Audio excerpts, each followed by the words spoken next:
why is your boulevard in Jackson the most important place to minister? You would say what? It's home, man. It's home. That's primarily why I'm here. My mama lived 45 minutes away. That's primarily it's why I'm here. Because my mama lives 45 minutes away and they can watch the kids when I'm away. Exactly. Welcome to my boulevard.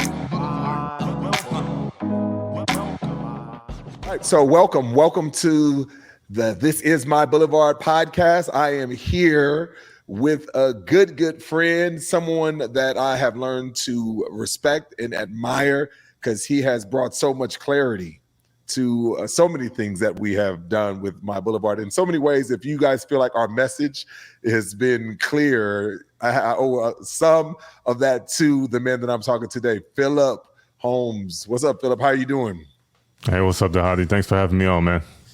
I'm excited to talk to you today about what we're, just this concept of what you bring to the body of Christ and to the kingdom of God. There's so many different, so much controversy, I would say, around this. Like when you think about like people will talk about business terms and marketing and messaging and all of those things, and why don't bring that secular stuff into church spaces or Christian spaces, and there's so much tension around that. But you have decided to jump in full head in on this and to help people to do this. First, before we kind of get into the what you do specifically, I would love just to kind of hear about your journey, right? Just like as a believer in Christ, I know you have done and served in so many different things, in so many different ways, but I would love for you just to kind of just share about your journey and your story of like in ministry. Yeah. So I kind of fell into marketing in some ways when I initially, I guess, was in college and was trying to figure out, what it is I wanted to do. I actually started, my childhood, I started preaching when I was 11 years old. And before going to college, I grew up in a small country town. So before going to college, I didn't even realize that like people did pastoral ministry or preaching full time. All the preachers that I knew were bivocational. Then I got to college and my state of mind was, okay, well, I'll do communications, right? That seems like a natural fit. And over time, I began to realize, okay, actually I can major in biblical studies. Okay, I'll do that. And long story short, that eventually led to me finishing my bachelor's in biblical studies. But right after school, I found myself right back in sort of the area of communications and marketing. So that started with an organization that I co-founded about 10 years ago. It used to be called the Reform African American Network. Now it's called The Witness. And that's kind of was when social media was becoming more and more the norm. And around 2011, I think I joined Twitter and we started promoting RAN. And so I kind of began to dabble, if you will, into digital marketing, because digital marketing at that time, honestly, was barely a thing beyond email. Yeah. And so, you have the rise of social media and all that stuff. And that's kind of how I got into communications and marketing. And over time, I learned how to write. So because we were running essentially a content website, I had to learn how to help produce content for that website. And I eventually took a job at another Christian ministry and stayed up there for about a year in Minneapolis, working with Desiring God as a content strategist, transitioned back home, and eventually took over communications and marketing for Reformed Theological Seminary, where I was until 2022. And so over the course of the last decade, I've been kind of in marketing in one way or another. And in the last maybe 6 or 7 years, it's been what I've been doing full time. Yeah, I love that. And so how did you go from that into the birth of what you're doing now with Highest Good? And yeah, share a little bit about just kind of how and what is Highest Good? Yeah, Highest Good is a marketing, design, and consulting agency. So we actually have 3 arms of Highest Good. We do leadership consulting and development. We do marketing, and we also do design. Most of our clients are in marketing and design, and we're essentially just trying to help specifically churches and nonprofits, but we've worked with some individuals outside of that, but primarily churches and nonprofits actually leverage and utilize marketing to accomplish their mission or to accomplish their goals. And so, we've primarily worked with nonprofits, and one of the challenges that we've kind of seen is either people don't really know what to do with marketing, they're intimidated by it.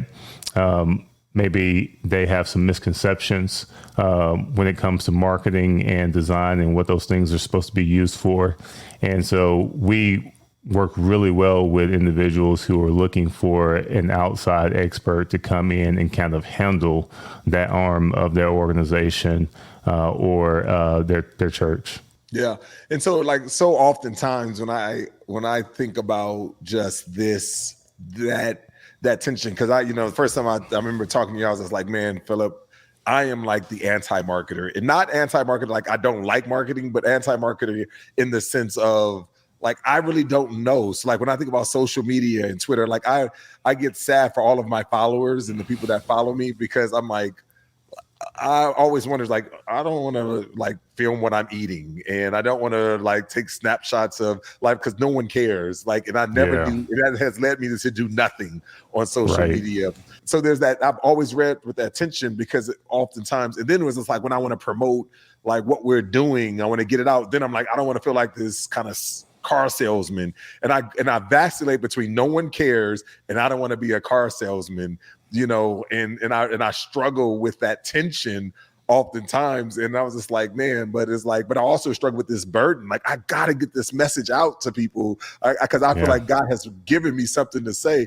And all of that tension, creates like this kind of apathy, or even like things where I just freeze, like the freeze, I don't do anything. But as I was like perusing on the site and just kind of reminding you what it says, like at the beginning of the highest good site, you say, upgrade your design and elevate your impact. Why is like design and marketing important for spaces like that I'm ministering in, as you talk about nonprofit work or church work? Yeah, so a few reasons. So I think there are three common lies that pastors and nonprofits believe about marketing. Number one, I would say they believe that design is just aesthetic. So many think that design is only about making things look good. And in reality, design is about effective communication and creating an engaging experience. So it's not just about beauty. Beauty definitely matters, but it's about function and about conveying the church's or the nonprofit's message in a way that is clear and in a way that is effective, and in a way that does not distract from what it is that you're actually trying to communicate, doesn't distract from who it is you are, or doesn't give a false impression of who you actually are. Number two, a lot of people think, and I think you alluded to this, that marketing is either inauthentic or manipulative, right? There's this belief that marketing is supposed to be inherently deceitful or manipulative. And marketing can be used ethically to inform and connect with your community. So it's about clearly sharing who you are and your values, so that you're doing what you're supposed to do to reach the people, and they can ultimately determine whether or not they're the right fit for whatever it is that you're promoting, whatever message it is that you're conveying. And the last one is that it's too expensive. So people think that effective design and marketing require a large budget, and budget is definitely a factor. But there are some cost-effective and even free tools and strategies that can be deployed.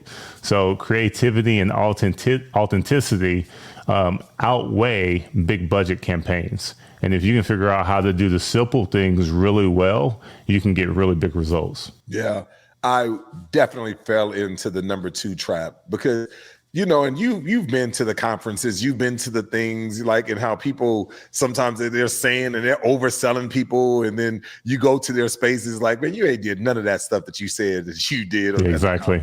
Like, so I was just Exactly. like, oh, that. So I always was like, I never want to oversell myself or overpromise something. And that's what it felt like for me. Is just like marketing is kind of overselling, overpromising, some of something. And so I definitely fell into that trap of number two, in there, and being able to do that. Like, what would you say are some ways that you have helped people like me, right, to overcome? Because like we represent the My Boulevard family of churches, like we represent in practitioners and nonprofit leaders. There's so many of us are in that same thing. They have this burden to like, man, I got so much to give that God has given me, but I don't want to be make false promises, or I don't want to be over salesy because I'm still trying to figure this out. The whole factor of when you're kind of presenting a false self. How can people who struggle with kind of presenting a false, making false promises or over not feeling like a salesman, like how do you help people to overcome that? Because they have this burden to communicate a message that they feel like that is God-given, but they struggle with either making false promises or being that sleazy salesman. A huge part of our job often is education. And so it's always great when we're talking to individuals who kind of recognize what they don't know and are open to trusting our expertise. And one of the things that we try to educate them on is what marketing actually is and what it isn't. And so marketing is all about enhancing clarity and eliminating confusion. And so at the root of what I'm trying to do with a brand or with a church or with an organization is I'm not trying to at all change who you are. I'm not trying to make you more palatable. I'm not trying to water down who you are. Because here's the thing. Ultimately, if you try to pull somebody in with something that's a lie, they're not going to last long anyways. So they'll come and then they'll realize, hey, you're not actually delivering on what it is that you promised me. And it's super important for churches and nonprofits to bring people in that are going to be preferably lifelong members or partners of their cause, as opposed to individuals who just come in one time, pay a fee, and then they're gone in 3 to 6 months. That's not sustainable. Nor is it the desired end result. The desired end result is people who come in and they partner for the long term. And so if you want that, you got to be clear and you got to be truthful up front. The other part about it is, though, you got to actually believe that what it is that you have is valuable. And so if you don't believe that it's valuable, if you don't believe that it's compelling, all the marketing in the world isn't going to be able to convince you of that. Isn't going to be able to convince the end user of that. And so you have to actually be in a place where you're like, hey, I have something that is worth giving to. I have something that is worth joining. I have something that is worth selling. Because if you sincerely believe that, then you should not have a problem communicating clearly what it is that you've done and the end results that it can actually have. And so ultimately, if you're struggling with how can I be truthful, how can I be accurate, you want to make sure that your primary goal in your marketing and in your branding is to enhance clarity and to eliminate confusion. I love that. It's you've been preaching since 11, and so I know you've heard this statement before. If there's mist in the pulpit, then there's fog in the pews, right? And I love that. That's kind of what comes to me when you talked about that concept of enhancing clarity, right? Is that because sometimes we got a message that's so important, right? Whether it's the gospel message that we're communicating or whether it's whatever God has burdened us to present through our church or nonprofit, but when there's mist in the pulpit, when we have mist in ours, then there's going to be fog and people to understand it. And so what I hear you saying is that is like enhancing clarity is only going to help us to better communicate, right? Communicate exactly. The message that we're getting. And I don't know if those are the things, but I was going to ask you the question, like what question, like is high is good, or specifically your burden? What are you trying to solve with people? What problem does that answer? I think about it like this: like whenever I'm hungry, and I was like, man, I'm hungry, and I need some chicken.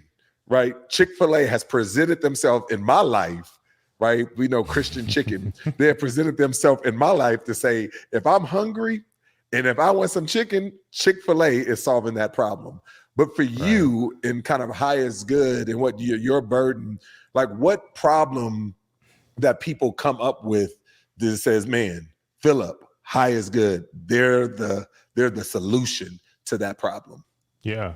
So, there are thousands of companies that solve the design problem. There are thousands of companies that solve the marketing problem. But I think the two problems that we're uniquely positioned to solve are organizations in one or two places. Either they don't have a marketing person or anybody on their team or staff who's an expert in the area of marketing and design, and they need someone to come in and own that so that they don't have to worry about it. And when I say they don't have to worry about it, that does not mean that they don't have to think about it at all. They don't have to be engaged or involved in some of the decision-making processes. But it does mean that all things related to marketing, you have someone on your team who you can trust to either make those decisions or give wise counsel on what's the best approach.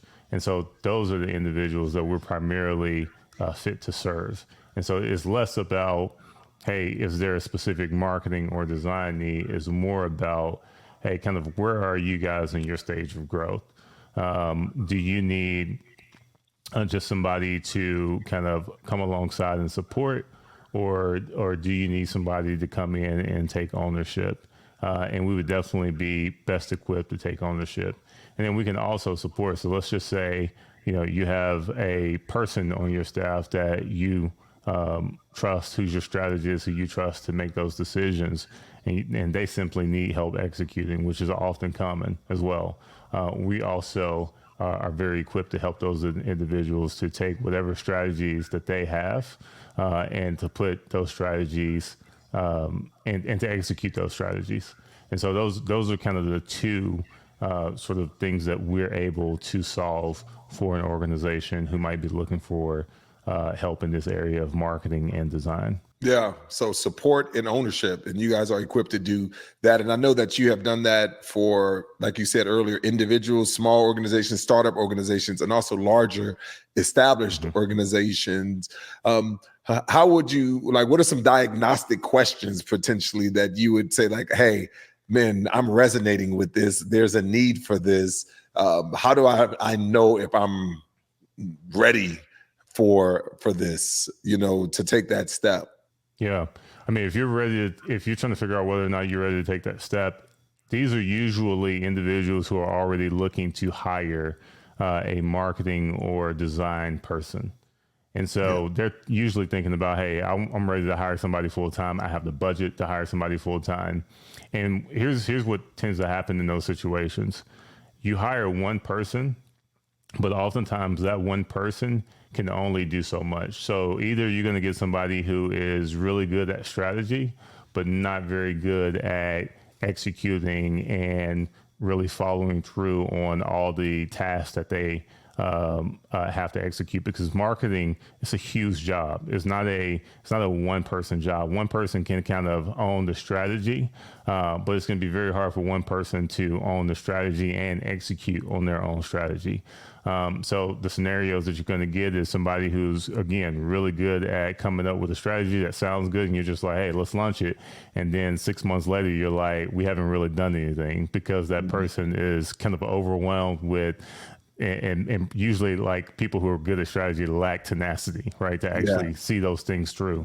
Or if you find somebody who can strategize and execute, oftentimes their ideas probably aren't going to be as good, And because essentially they've come up with these ideas, but nobody's really vetted or thought through, hey, whether or not these ideas are workable. Because again, marketing is a huge job, and those individuals are extremely rare. And then you have individuals who are really good at executing, but they don't really know what it is they should be doing. And so what you end up with is basically mediocre marketing programs. And so what we try to do is to tell individuals, hey, instead of hiring one person to do a 5-man job, just go ahead and hire a team for the cost of one employee. Yeah. And this team can essentially come in and remove some of those burdens. And they actually should be accountable to results. They should be able to let you know what progress they're making, what they're owning, what the results are, and all that. But that's the type of person that you're looking for. The other thing, though, that is really important is don't start marketing only when you have a specific campaign or it's an emergency, right? Like. You kind of got to make marketing a part of your foundational budget, and it's got to be something that you're doing at all times, so that you're building the system, so that you have time to test and figure out what works, instead of hey, we have this particular campaign, or we have this particular thing, and these are our numbers, and now we're going to try to bring on marketing in order to try to hit those numbers. That usually doesn't end well if you don't already have a marketing system or a marketing plan that's in place that's built around that. Asking anybody to come in and start from scratch is going to set you up for disappointment and ultimately set them up for failure. Yeah, I love that. And when you were talking, basically the first half of it, you were basically saying that Jesus is not applying for marketing right now. So you can't get one person to do everything, that is gifted in all areas. It can do all areas and perform miracles. So, that one individual when you hire is not a miracle maker. And so just also understand the limitations. And the second thing is, I think about it when you go on mission trips and they say, hey, don't wait till you're thirsty before you ask for something to drink, because by that time you're already dehydrated, right? Like, make sure you are drinking before. And I think that's the same kind of what you're saying with marketing. It's like, man, make sure that marketing is a part of the foundation, the core at the beginning. Don't wait till you realize, man, my marketing needs help. And then you try to go find that at the very beginning. Don't wait till you're thirsty before you get something to drink, That's good. Man, before I let you go, man, one more kind of thought question for those of us right now that wants to kind of build that foundation, but they're a startup, they don't even know, but they want to build the foundation of and implement it. They're not ready to necessarily hire anybody they're a solopreneur in that regards right now. What are some things that you would say to that individual, whether it's a church or organization, organizational leader, that they can do to upgrade their design and elevate their impact? What are some practical things that you feel like they could help to do right now immediately? Yeah. So the first thing you got to do is you got to decide whether you're going to learn or you're going to delegate. So as leaders, you got to recognize your strengths and your limitations.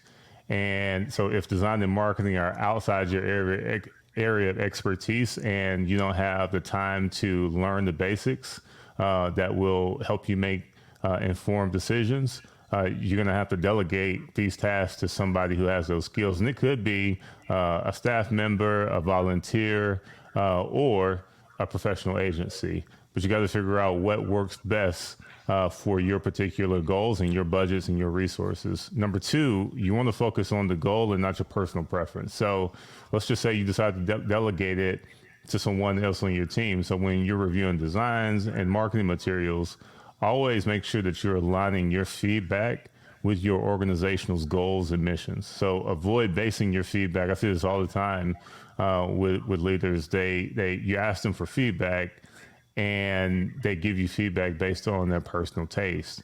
And so you want to make sure that you're aware of that, and you're saying, okay, if somebody gives me feedback, there are certain things that I'm here to give feedback on when it comes to maybe some of the colors or some of the design aesthetic decisions. I'm not going to worry about that right now. That's a problem that we can solve in the future. But in the short term, what's most important is that I make sure that these things align with our core values, and rather than my personal preferences. And so when you're trying to figure out what you need to care about, you want to care about clarity and comprehension. Is the message clear and is it easy to understand? Like, does the design distract from the message? Is the copy that's written for the marketing campaign, is it clear on what it is that we want people to do? Is it aligned with our mission? And is it engaging to the audience? So is it written in a way that is boring and maybe even confusing, or is it written in a way that people can actually relate to what is being said? And then you want to avoid obsessing again over minor aesthetic details. You also want to avoid obsessing over trends rather than substance, because a lot of times we start looking at what this organization over here is doing and what that organization over there is doing. Well, you don't really know that organization's budget, right? And you don't really know what that church is working with. So you want to focus on substance rather than trends. And you really don't have to overcomplicate it. Like simplicity, what I've found in a marketing campaign, simplicity is key. And so you want to avoid making things more complex than they actually need to be. Keep it simple, stupid. Keep it simple. That is definitely the key. I love simplicity because I'm an old school football player. I'm like, can you put it in the mud, draw? I like that type of design in place. So I love it, man. Well, Phillip, thank you for joining us, man. I hope that if you are out there and you are hearing that you would hear what God has burdened you to do is important for the world to receive. But the question is like, are you communicating in a way that people can understand it so you can have the greatest possible impact that God has given you to do? And so I appreciate you, Phillip. Thank you for joining us. Thank you for this time, man. This is helpful. And if you do need that help, High is Good is the solution, is a group that can help you to do that. Phillip, how can they get in touch with you? How can they find you? Where do they go if there was like, man, I want to take this next step? Yeah, so depends on what type of help you need, but the best place to go would be highestgood.co. That's HIGHEST, good, GOOD.co. And you can reach out to us there. We have a big burnt orange call to action button that allows you to book a demo session or schedule a call with us. And that site primarily has all of our design information. But if you're interested in even working with us in marketing, just use that form, sign up as best as you can, and then let us know that Dhati sent you. We primarily take marketing clients from referrals. So let us know that Dhati sent you, and look forward to having a conversation with you and seeing how we can help. Appreciate it, man. Thank you so much. And that is it for This Is My Boulevard. Until next time, peace.